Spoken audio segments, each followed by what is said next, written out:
Good evening, class. We are looking at exam 1 review, covering from section 2.1 to 2.8. And here's the last part, 2.7 to 2.8. 2.7, derivatives and rates of change. 2.8, the derivatives as a function. All right. Derivatives and rates of change. Given y equals f of x,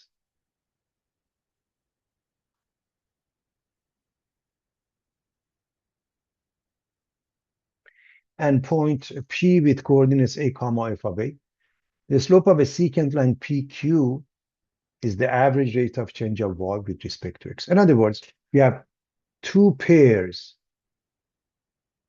We can calculate the slope, rise delta y over run delta x, or y sub 2 minus y sub 1 over x sub 2 minus x sub 1. Or if we are looking at this one, f of x minus f of a over x minus a. Or if we are looking at this graph, where this one is a and the run is h, therefore this point is a plus h along the x-axis, and this point has coordinates a plus h and f of a plus h, then it becomes f of a plus h minus f of a, which is the run, over a plus h minus a, which is h. That is the rise, and h is the run. If this point, let it be a b and f of b, we get f of b minus f of a over b minus a. In short, they all mean the same thing, rise over run given 2 points. Now, what if we look at the secant line and we move the Q and try to approach P, the tangent line? The tangent line is the limiting position of the secant PQ as Q approaches P. A tangent line is a line that touches a curve at a specific point without crossing it. Slope of the tangent line, also known as instantaneous rate of change. M of tangent line is limit of M of a PQ as Q approaches P. So as Q approaches P gives rise to this line, which is a tangent line. Or if we look at this one, the limit of f of x minus f of a over x minus a as x approaches a. Or if we look at this one, the limit of f of a plus h minus f of a over h as h approaches 0. If you recall, all of this, in a sense, they were called difference quotient, mainly this one. And now we are looking at taking the limit or differentiation. Now at a specific point, f prime at a becomes the slope of a tangent line. Two ways to handle it. And in order to come up with the equation of a tangent line, everyone, remember the lines are in standard form ax plus by equals c. In point slope, y minus y1 equals m times x minus x sub 1. And slope intercept form, y equals mx plus b. So we're going to go with that to find the equation of a tangent line at this point a comma f of a. Rather than memorizing, we're going to just follow that. Y minus y1 is y minus f of a. M or f prime of a. X minus x sub 1 is a. Now you can memorize that or just stick with the elementary algebra point slope and just find that. Now we want to find an equation of a tangent line to the parabola y equals x squared at this pair. P has coordinates 1, 1. First thing first, as long as they give us the x coordinate, we can find the y coordinate. For example, 1 gives you 1, 2 gives you 4, 5 gives you 25, 10 gives you 100. So you can easily come up with the pair. Secondly, to calculate the slope, notice that the function y or f of x is x squared and a equals 1. We are going to evaluate f of a.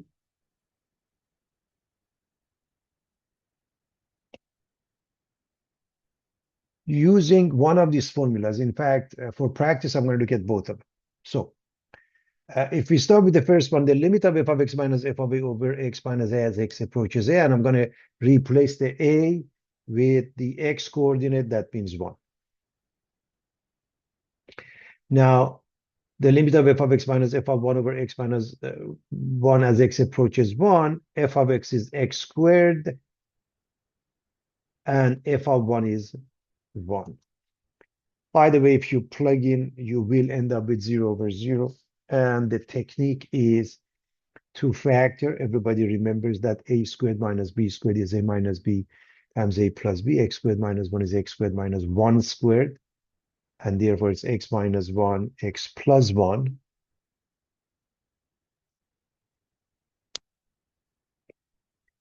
And now if you plug in, notice it's important to keep the limit. If you don't, what is x plus 1 is x plus 1. What is limit of x plus 1 as x approaches 1? Now you replace it and you get 2. We go with the point slope. Y minus y1, meaning y minus 1, equals m2 x minus x of 1, x minus 1.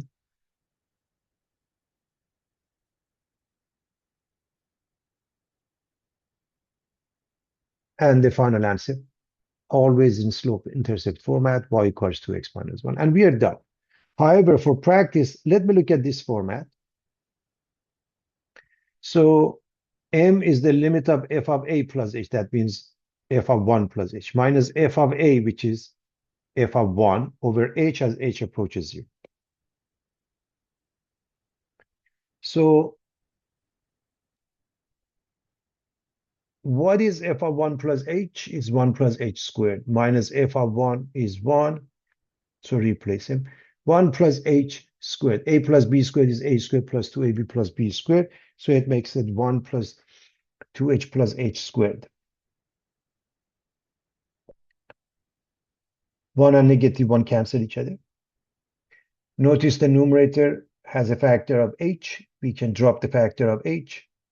And again, because of this limit, I can replace the h with whatever it says in this case, 0, and I get the same. And I get the same slope 2 as I did before.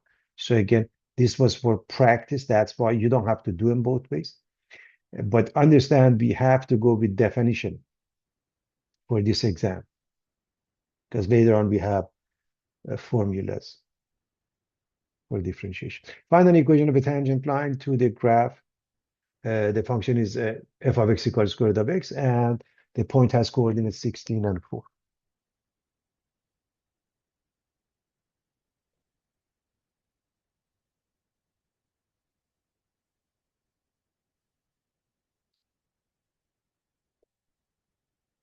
Well, again, we have the function, we have the x coordinate, which is 16. So let's use one of the definitions, and we start with this one.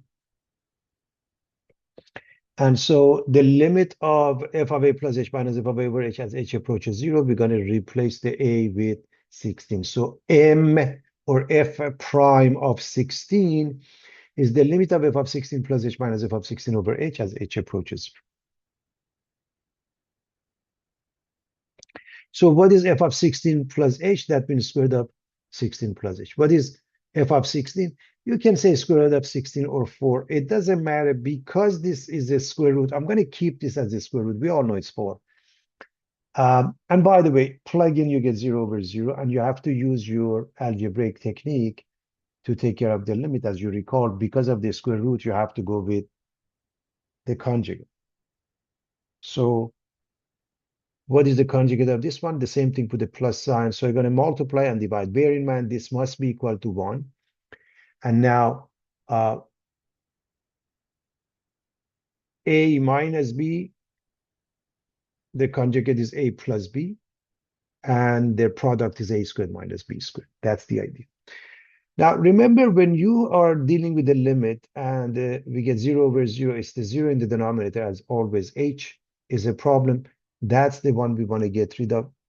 So we are going to keep him as a product.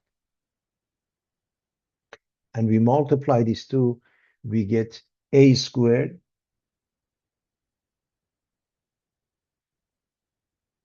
square root of 16 plus h quantity squared minus b squared. We already know 4 squared is 16 or square root of 16 squared.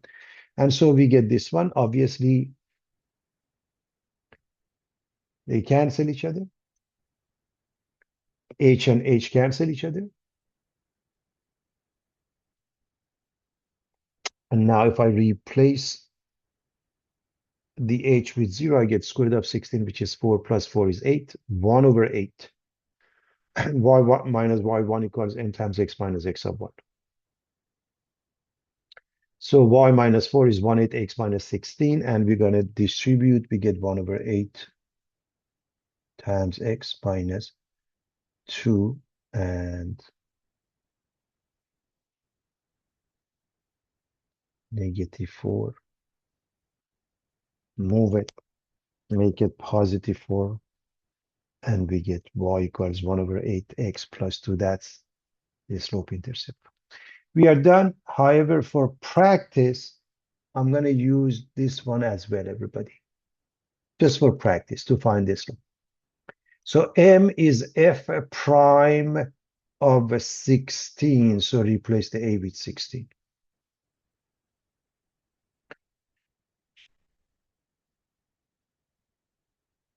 All right, so now we are going to replace f of x with the function square root of x and f of 16 with 4. Now, if I plug in, the denominator is 0, so is the numerator. I get 0 over 0. The technique is just like this one.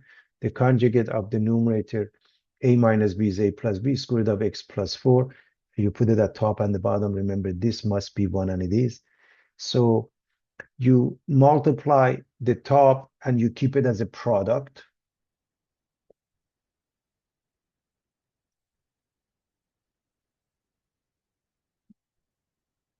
The top is square root of x quantity squared minus 4 squared. So we get x minus 16. The bottom is the product of x minus 16 and square root of x plus 4. This is what we have, and I hope you see that now. When I plug in, I get 4 and 4, 8. In the denominator, the final answer is 1 over 8 as expected. And again, you don't have to do both ways, but I am showing you the definition because that's what we are going to do for this exam, only definition.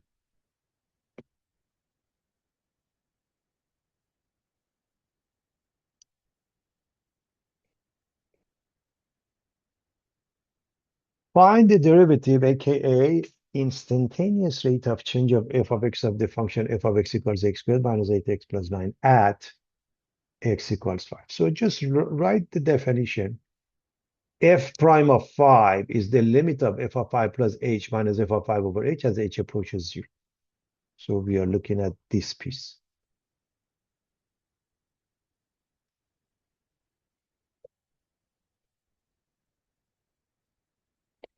So f of 5 plus h, that's 5 plus h squared minus 8 times 5 plus h plus 9. Minus f of 5, 5 squared minus 8 times 5 plus 9, the denominator is simply h. I hope you see, basically it's a lot of algebra, okay? So you can even just write this piece, when you're done at the end, make sure you put the limit and apply the limit. Now, a plus b squared is a squared plus 2ab plus b squared. So this is 25 plus 5 times h times 2, 10h plus h squared minus 40 minus 8h plus 9. This is 25. So minus 25. This is minus 40 plus 40 minus 9. You can simplify this, but I did it in this format just because this cancels out this one. This one cancels out this one. This one cancels out this one. So in the numerator, you have h squared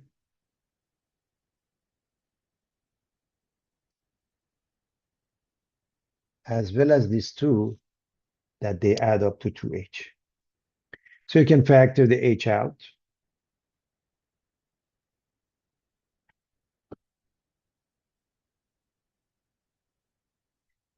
And the limit of 2 plus h as h approaches 0. Again, let me just again make a point. If you don't have the limit sign, the answer is 2 plus h.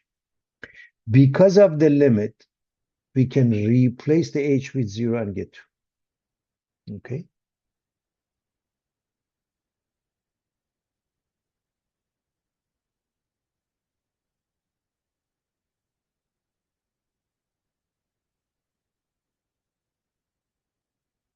Find the derivative of the function f of x equals 5x plus 1. And again, I'm reminding you, as of the next exam, we can use the easy way out, which is using formulas, but now we are going to go with the definition. We are going to take the limit as h approaches 0 of f of x plus h minus f of x over h, which means f prime of x is the limit as h approaches 0 of 5 times x plus h plus 1 minus f of x, which is 5x plus 1 over h.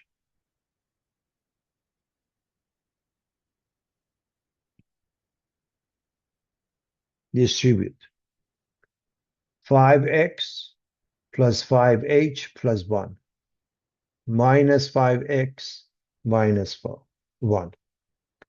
5x minus 5x cancel each other. Positive and negative 1 cancel each other. The numerator is 5h only. H and h cancel each other.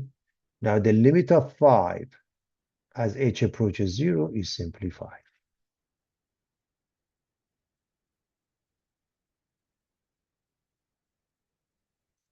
So it's pretty straightforward, everybody.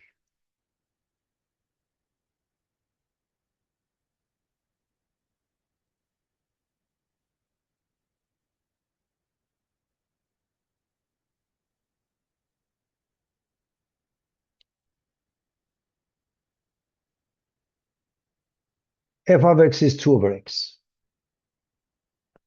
The limit as h approaches 0, the denominator is h. The numerator is f of x plus h, which makes it 2 over x plus h minus f of x minus 2 over x.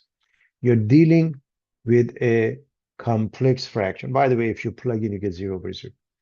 And to make it into a simple fraction, you multiply by LCD x times x plus h, the top and the bottom.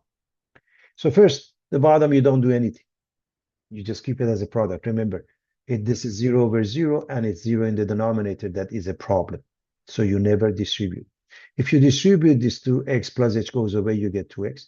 Distribute this to x goes away, minus 2 times x plus h. And all we have to do, simplify the numerator. This is 2x minus 2x minus 2h.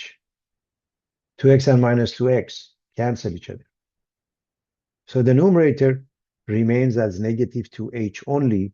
Now the h from the top and the bottom cancel out. So we write what we have. Now again, because of this sign, the limit as h approaches 0, I can replace the h with 0. If this is missing, you can't change it. Make sure you have this for your exam. And so x times x is x squared. So the final answer, f prime is negative 2 over x squared.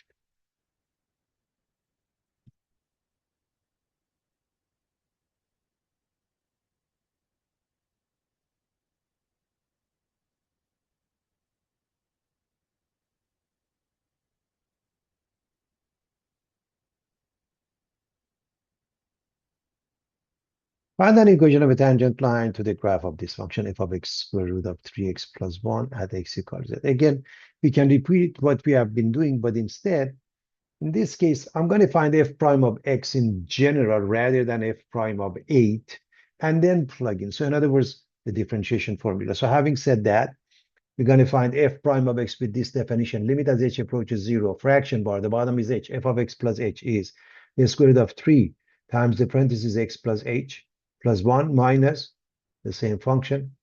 That would be the numerator. Now, if you plug in, you get 0 over 0. The technique is the conjugate. As you can see, you're dealing with a square root. Therefore, the technique is a conjugate. That means you write the same thing with a plus sign at top and at the bottom. Now the bottom is the product of these two.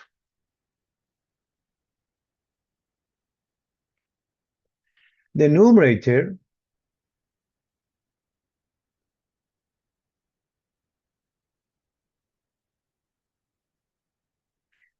becomes square root of 3 times x plus h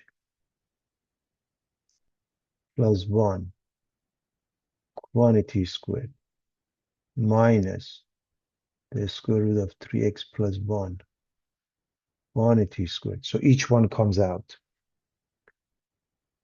And now we have to just distribute. I'm talking about the numerator. This is 3x plus 3h plus 1 minus 3x minus 1. So clearly 3x and minus 3x cancel each other. 1 and negative 1 cancel each other. And the numerator is left with 3h. Drop the common factor of h. We write what we have. Again, pay attention. Because of this limit, now I can replace the h with 0. The denominator becomes square root of 3x plus 1, and there are 2 of those. They are identical now. So 3 over 2 of those. This is f prime of x. Now, we need 2 things. We need a pair, and we need this slope. First, let me erase my work so I can. So if I plug in 8 into this, I get 3 times 8, 24, plus 1 is 25. So it's 5, and I get the pair 8, comma 5. If I plug the 8 in here, I get 3 over 2 times 5 or 10. That is the slope. Therefore, the slope is 3 over 10. The pair is 8, comma 5. Y minus y1 equals m times x minus x of 1. Plug in. Y minus 5, 3 equals 3 over 10 x minus 8. And when we distribute,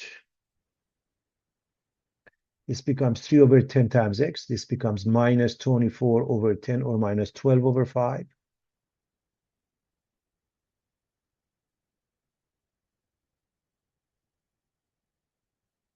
Minus 5 becomes plus 5 or 25 over 5. So we get 13 over 5. So y equals 3 over 10 times x plus 13 over 5. By the way, just in case, bear in mind that the pair 8 comma 5 belongs to the original function, also to this one. And when you check it, it means this process is right. It's got nothing to do with the slope.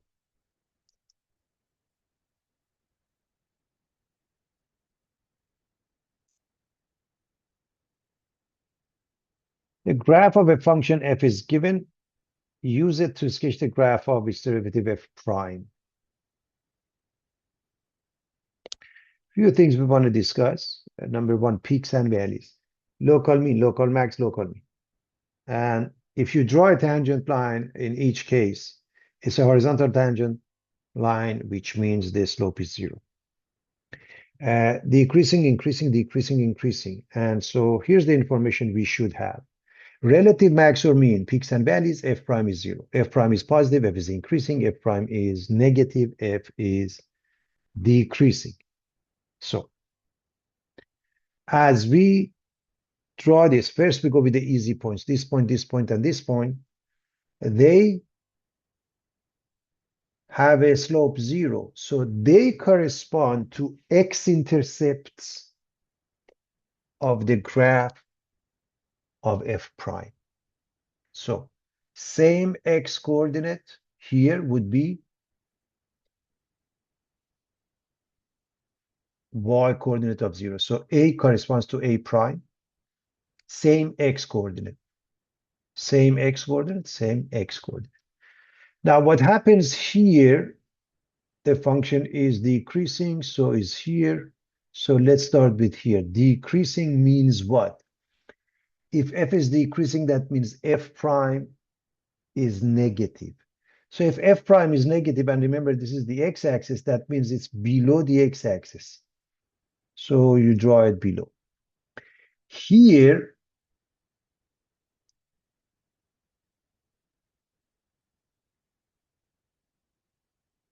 f prime, let me just erase my work. It's f prime is positive and f is increasing. It's hard to read it.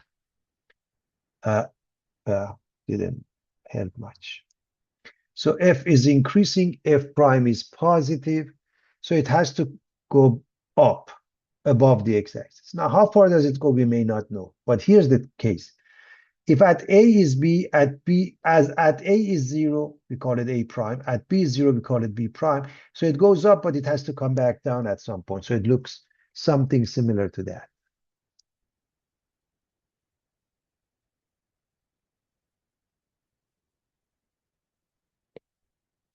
Over here,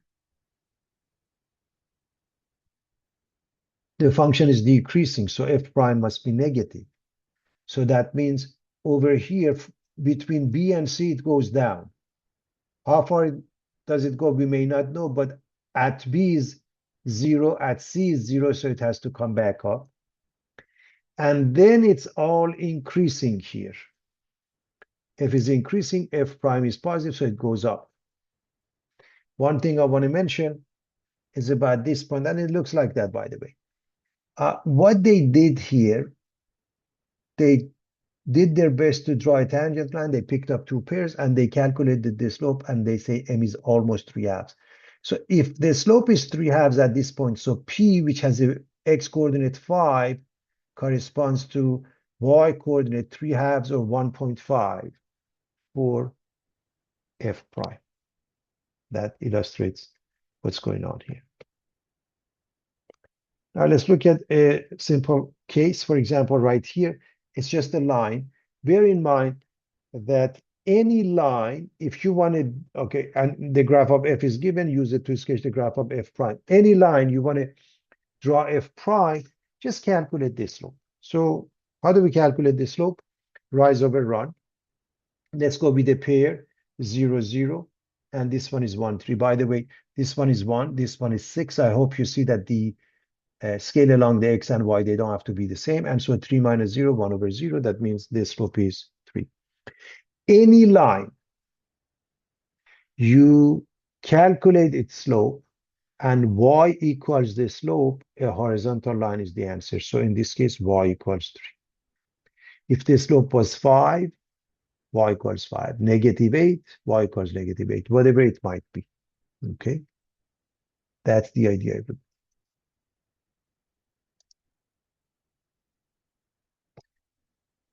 What about this function? Let's start with the easy points, peaks and valleys. Over here and over here, the tangent line is horizontal. So same x coordinate for this point and this point correspond to x-intercepts for the graph of f prime, the derivative function. Let's look at this portion, increasing, decreasing, increasing. So if you look at the decreasing part, that means f prime is negative, it has to go down below the x-axis. But again, back to 0. So below the x-axis has to come back.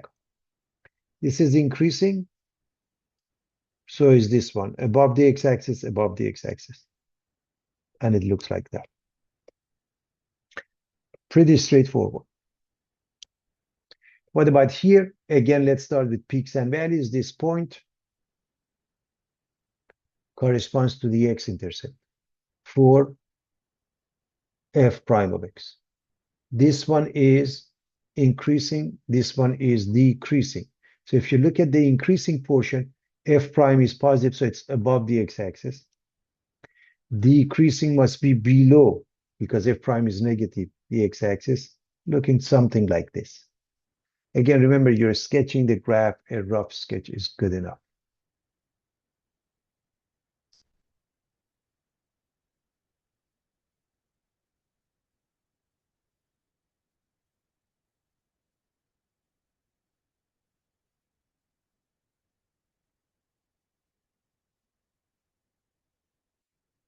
How can a function fail to be differentiable? Three ways. You have a sharp corner, you have a discontinuity, or a vertical tangent. A corner or kink, the graph of f has no tangent line at this point. The left and right limits are different. In other words, where would you put the tangent line? Discontinuity, again, if f is not continuous at A, then f is not differentiable at A. So at any discontinuity, for instance, a jump discontinuity, f fails to be differentiable. Vertical tangent line, the limit of absolute value of f prime of x as x approaches A is infinity. As you recall, vertical lines, we used to say the slope is undefined, but actually the slope is either positive or negative infinity. That's the idea. So the graph of a function f of x as the vertical tangent at the point A comma f of A, if and only if, I double f means if and only if, that means both back and forth. The limit of f prime of x as x approaches A is negative infinity, or limit of f prime of x as x approaches A is positive infinity. Both sides have the same result, that means positive or negative infinity. Whereas this case, cusp, one side has a positive, one side has a negative infinity, okay, as the slope of a tangent line. So the limit of f prime of x as x approaches 0 from the right is infinity, but from the left is negative infinity. In other words, when the graph of the function becomes vertical and then virtually doubles back on itself, such pattern signals the presence of what is known as a vertical cusp. In general, we say that the graph of f of x has a vertical cusp at a comma f of a, if and only if the limit of f prime of x as x approaches a from the right is infinity, and the limit of f prime of x as x approaches a from the left is negative infinity, or vice versa. Both sides do not have the same result. That's the idea. So here's a simple example. The graph is given. Where and why the function is not differentiable? Of course, starting with 0, we have a discontinuity.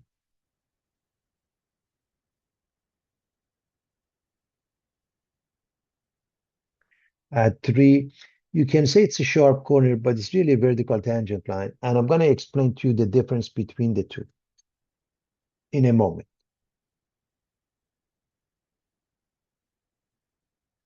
At x equals -1, we have a discontinuity. At x equals 2, we have a sharp corner. How do we know it's a sharp corner? It looks like a V shape, everybody, or upside down V shape, whereas this one is really not a V shape, it's going up. So that's the difference between the two.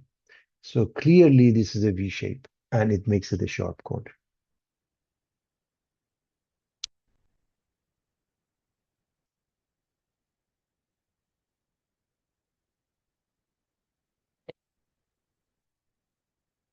The graph of a function f is given. Use it to sketch the graph of the derivative f prime. Bear in mind, you have 1, 2, 3, 4 line segment.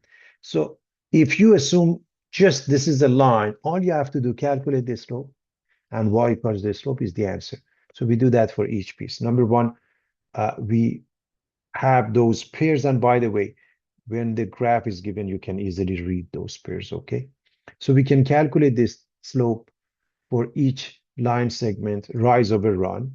So for example, here, we would say 0 minus 1 over -1 minus 3, that means +3, and it becomes m equals -1/2. And I hope you see if this has a slope -1/2, this must have a slope +1/2.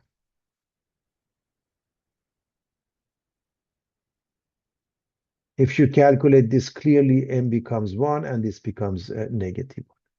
So let's concentrate on the first one.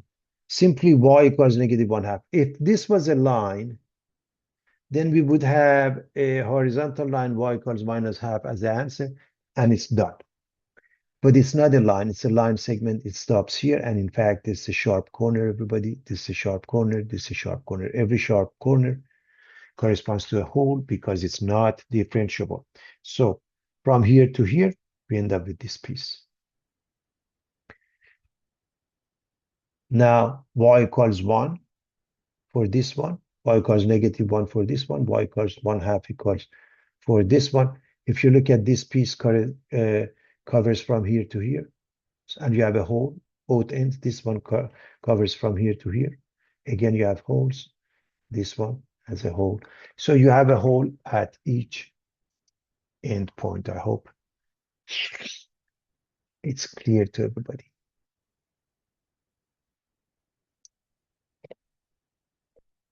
We want to find the following limit. The limit of square root of 1 plus 4x to the power of 6 over 2 minus x cubed as x approaches minus infinity. Now, obviously, this is not a rational expression, but x approaching positive or negative infinity and a fractional format, you can treat it as such.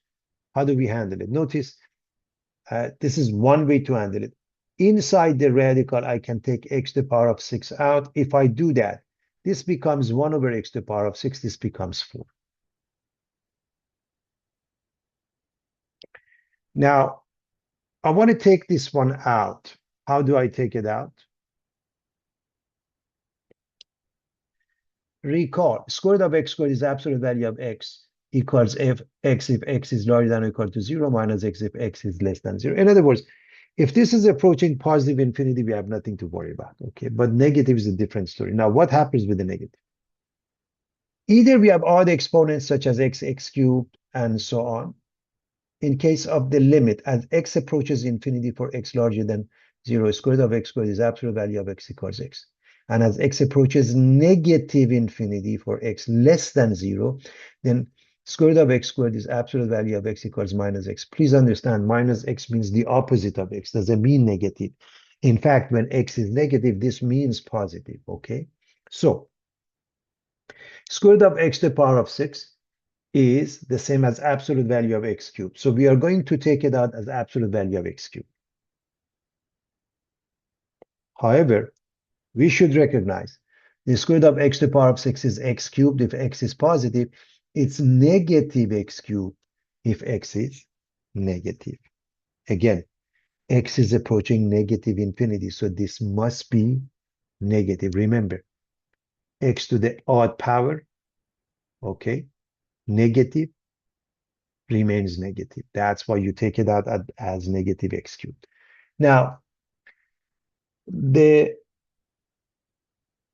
term that you're going to divide by is the highest degree term in the denominator, because the denominator is a polynomial. If you divide everything by x cubed, for the numerator, x cubed goes away. For this one becomes 2 over x cubed. For this one becomes minus 1. And when x approaches negative infinity, I hope you see this goes to 0, this goes to 0. So we have minus square root of 4, which is 2, over minus 1, and the answer is positive 2. So a quick recap. Square root of x squared is absolute value of x, not x. If x is greater than or equal to 0, you just drop the absolute value. If it's negative, it's minus x. And minus x doesn't mean negative. It means the opposite of x. And so in general, when x approaches infinity, we have nothing to worry about. But if it's negative infinity, just be careful. Okay? So take a look at this and see how we come up with the negative value. So absolute value of x cubed comes out, and it changes to minus x cubed. That's really the key. Now I want to take a limit here. And again, this is not a rational expression because the denominator has a square root. So one technique is to take the x to the power of 4 out from the denominator.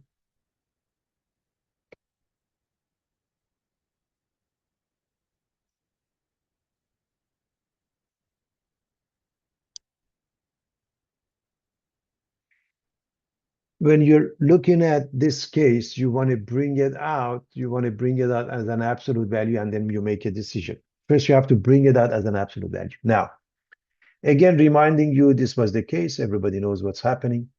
However, what happens with the even exponent is different. Notice x to the power of 4 as an even exponent. When it comes out, it remains even because 4 divided by 2 is 2. then it really doesn't matter positive or negative infinity. Even exponent, square root of x to the power 4 is absolute value of x squared. You can drop the absolute value because x squared is always positive or non-negative. Since x squared is larger than or equal to 0, square root of x to the power 4 is x squared. For x larger than 0 is equal to x squared, even when x is less than 0. Therefore, you change that to x squared. Again, because this is approaching, not because this is approaching infinity, because this has exponent even. Even. Now, of course, we can drop these two and the numerator becomes 1. Because x approaching infinity, this approaches 0, and we get 1 over square root of 1 plus 0, which is 1. So 1 over 1.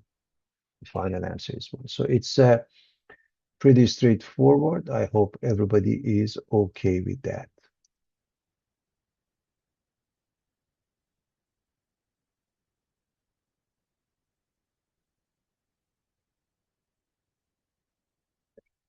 Find the derivative of this function. Again, we are going to go with the definition, not formulas. Definition for the first exam. So the limit as h approaches 0, fraction bar over h. What is f of x plus h? 7 times the parenthesis x plus h quantity squared plus 4. Minus what is f of x? The same function. All you have to do is simplify the numerator. Recall a plus b squared. So this is x squared plus 2xh plus h squared. We have number 7 in front of it. We are going to distribute and we get 7x squared plus 14xh plus 7h squared plus 4 minus 7x squared minus 4.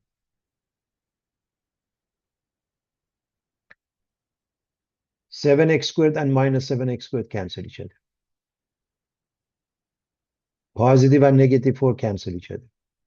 This is what's left in the numerator. We can factor the h out, everybody.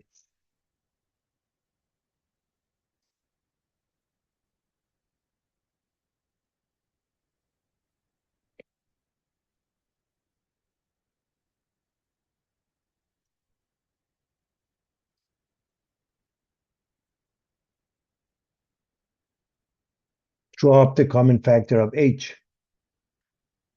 Now, again, notice, I can't emphasize this enough. This is the limit of 14x plus 7h as h approaches 0. If I don't have the limit sign, the final answer is 14x plus 7h. Now that I have the limit sign, I can replace the h with 0 and I get 14x.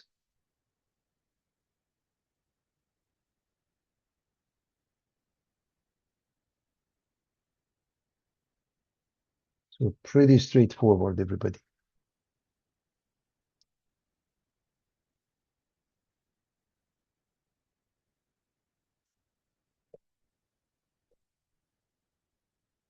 The distance in feet of an object from a starting point is given by s of t equals 2t squared minus 5t plus 4d, where t is time in seconds.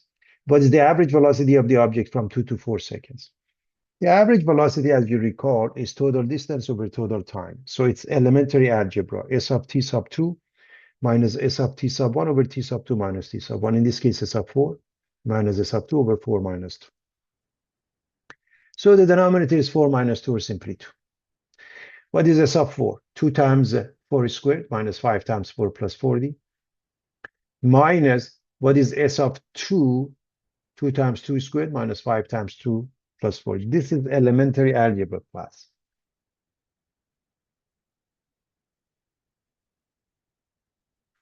This is 6. This is 16. 32 minus 20 plus 40. That means 32 plus 20 is 52. This is 2 squared is 4 times 2 is 8. Minus 10 plus 40 makes it 38. So 52 minus 38 is 14 halves, 7 feet per second. As far as the units, any application, you got to give it back with the units. Units of the numerator change in distance in feet over the units of the denominator change in time in seconds. So 7 feet per second. always write with proper units.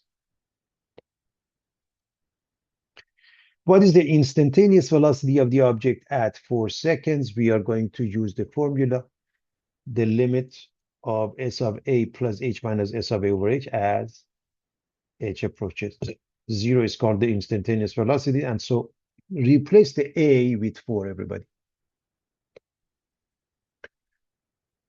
So we are going to write so we are going to take care of the business here. We have a fraction bar, the bottom is H, S of 4 plus H.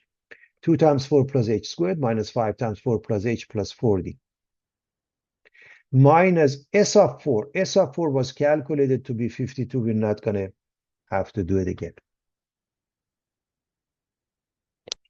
4 plus H squared, A plus B squared is A squared plus 2AB plus B squared. So this is 16 plus 8H plus H squared. Distribute the 2 and we get 32 plus 16H plus 2H squared. Distribute the negative 5 and we get minus 20 minus 5H plus 4D minus 52. Notice